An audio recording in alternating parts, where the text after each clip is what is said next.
let's dive in. Neuropathy, what does that really mean? It's just a fancy medical term that means nerve disease or nerve damage. And so there are different types of neuropathy, generally speaking.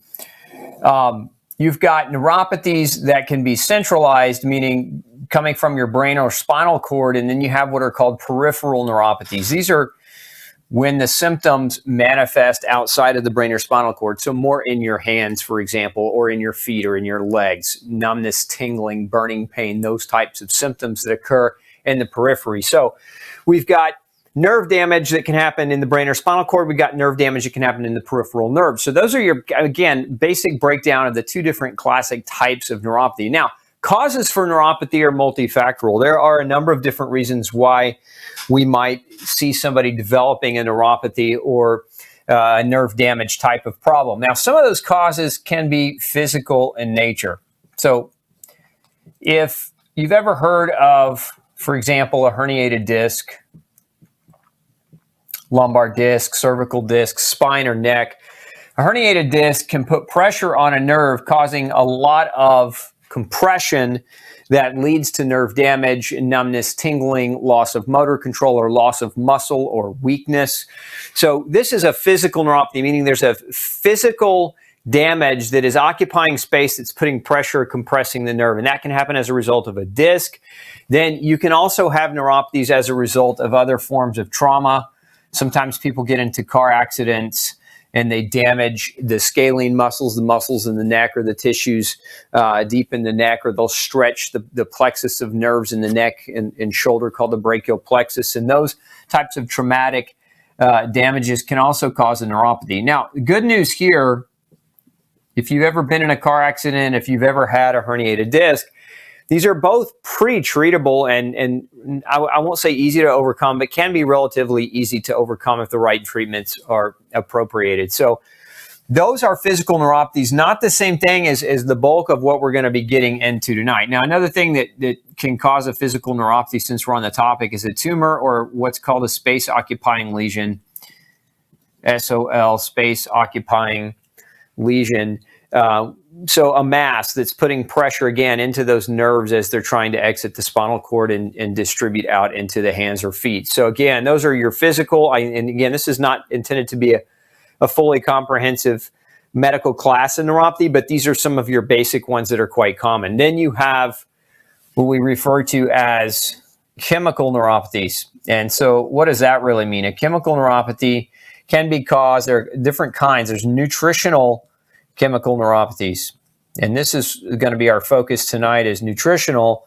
But then there's also true chemical neuropathies or environmental exposures that you might come across. And some environmental exposures can actually create nerve damage. So like an example of an environmental exposure neuropathy would be from pesticides.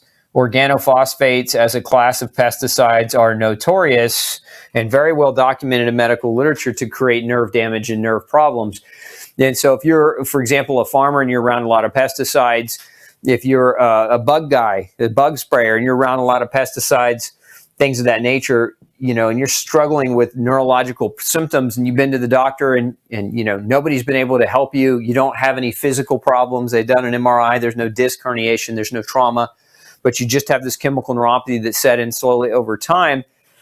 This is where you can ask your doctor to start testing you for environmental exposures to chemicals. And pesticide is just one type. Certainly there are other chemicals that can create neuropathy beyond pesticides. And some of those I really wouldn't even classify them as chemicals, so to speak. I'd more classify them as, you know, as toxins. But metals, heavy metals, particularly, there are some that can create or contribute to neuropathy. So many of you have probably heard of mercury toxicity. You know, there's a lot of debate right now going on about in the vaccine world about whether or not mercury being used as an adjuvant in vaccines is safe, is actually a safe adjuvant. And there's a lot of research on mercury-induced neurotoxicity, meaning mercury is a known neurotoxin. We know it can create damage. We also know from research on dental amalgam. So if you had your fillings done longer ago than 20 years, the likelihood that you have silver amalgams in your mouth that contain a form of mercury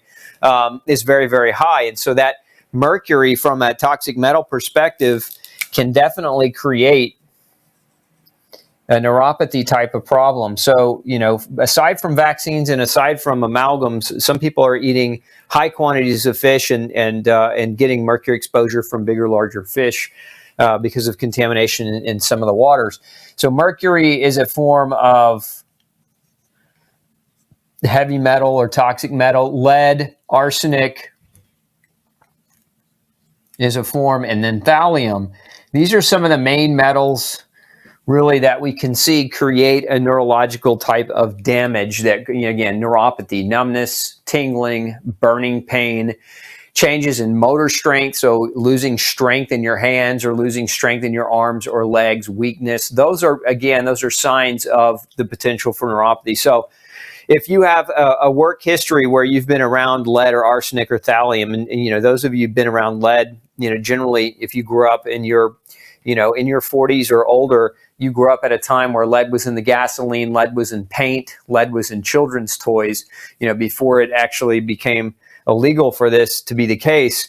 So you might have had your fair share of exposure to lead. Those that get exposure to arsenic, generally speaking, arsenic is generally got to be working with this stuff. I've not yet seen somebody with massive arsenic exposure, at least clinically. Thallium I see on a regular basis because of air and water contamination. Thallium is a common contaminant that we do see. So these things, again, if you have a mysterious neuropathy, if you have a mysterious nerve pain and your doctor's saying we don't really know why, and they're trying to give you pain management. And one of the reasons why I used to run a pain management clinic, like I was in charge of a clinic for a number of years, and pain management's a bad deal in my opinion. So if we're talking about pain management, what does that really mean? Pain management means let's agree to give up.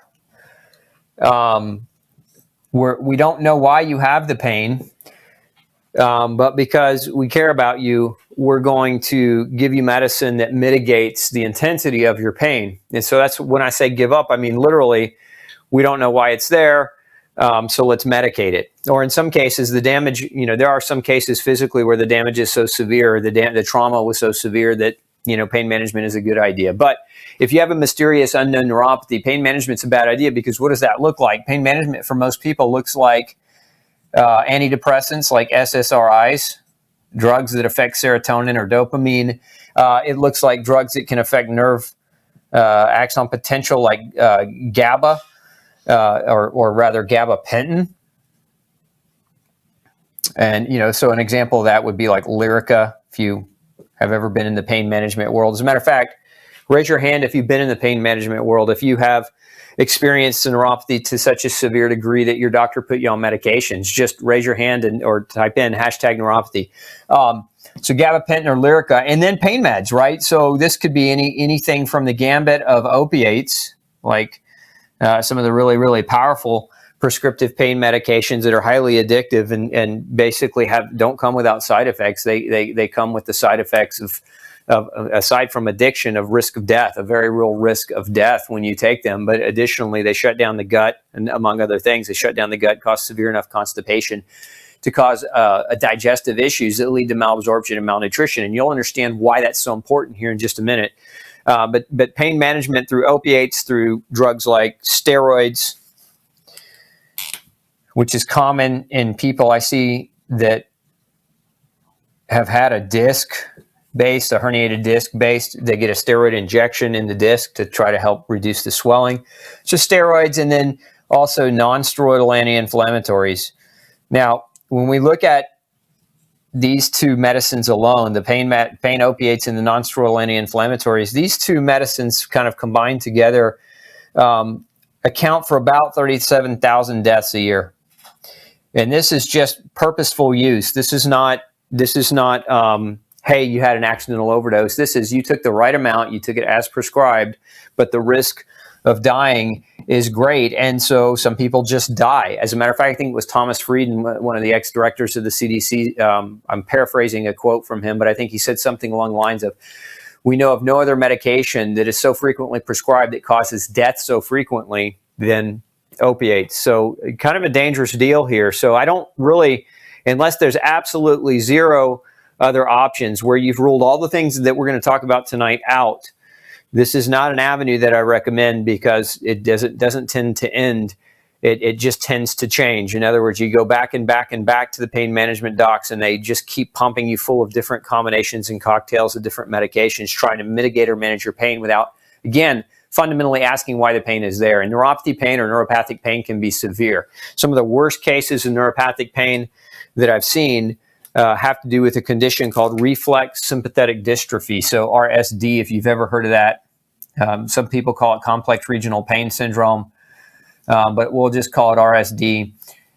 This is one that generally can be unrelenting. The pain can be unrelenting to the point where it gets so severe that a person might even want to take their own life. So this is, neurological pain is a real bear. It's really a struggle for a lot of people to deal with. Hey, don't forget to check out the rest of the series right here. Make sure you hit subscribe below. And as always, thanks for tuning in.